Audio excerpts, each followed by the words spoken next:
Assalamualaikum warahmatullahi wabarakatuh. Today, our group will present on the topic of Waqf that our group already choose. So, we move to the first presenter, HADHIRAH binti Muhammad YAZID, that will continue on explaining the definition of Waqf. Assalamualaikum warahmatullahi wabarakatuh. My name is HADHIRAH binti Muhammad YAZID. My number matric 1200805. Islam is a simple religion. Indeed, Islam never forbid its people to seek and accumulate wealth. Allah said, Habdu minallah, habdu minannas. Indeed, Waqf is one of the binders of human relationship with its creators and human relationship with human. Therefore, people can use Waqf as one of the way to get closer to Allah, because Waqf is also a ibadah.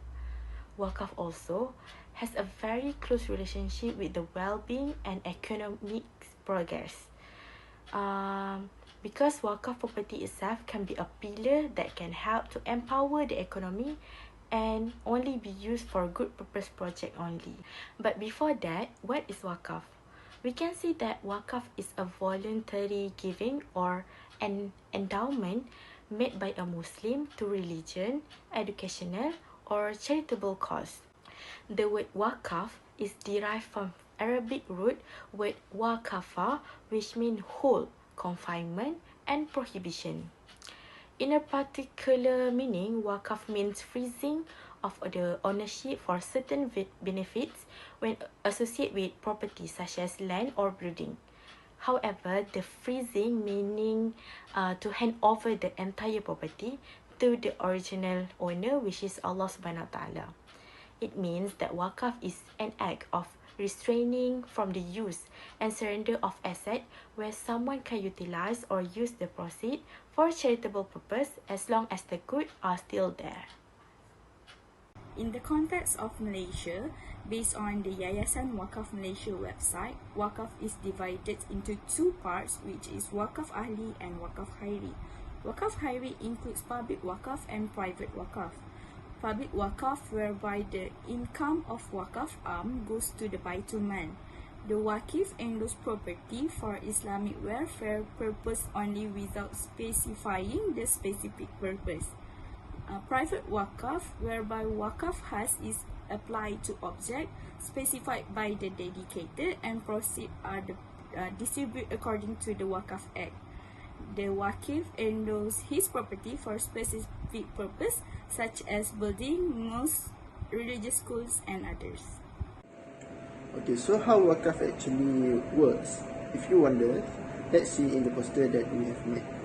Okay, first, a person doesn't care who it is. Maybe it's you, maybe it's me, maybe it's somebody else. Anyone can Waqf their money. So after this person donates his money to Waqf, then that money will be invested in Sharia compliance investment, like in the rubber companies, F&B companies, and technology companies who meet the Sharia compliance requirements to make sure that the profit that we gain is halal. So after 12 months, it will accrue an average return of 7% per year. It is much higher than ASB return. So that profit will then be used in charity projects like health, education, livelihoods, orphans, and emergency interventions. Not just that, the part of the other profit will be reinvested in another investment instrument to increase the profit of this fund. In a nutshell, your donation will keep growing year by year and you will get long-lasting reward from the God.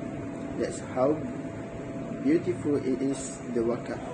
So, that's all from me. Thank you.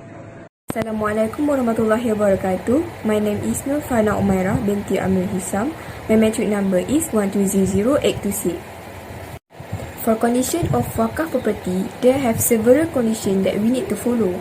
First and foremost, the endowed property must be in the form of a specific object, which means the endowed property must have an object and a benefit, regardless of whether the benefit is temporary or permanent. This is because it is not valid if a person only endows benefit. For example, we can endow a house either to be endowed for a few years or forever.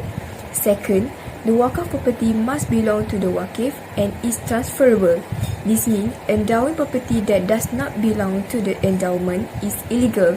As we all know, Waqf means to transfer the ownership of a property from the hands of the Waqif.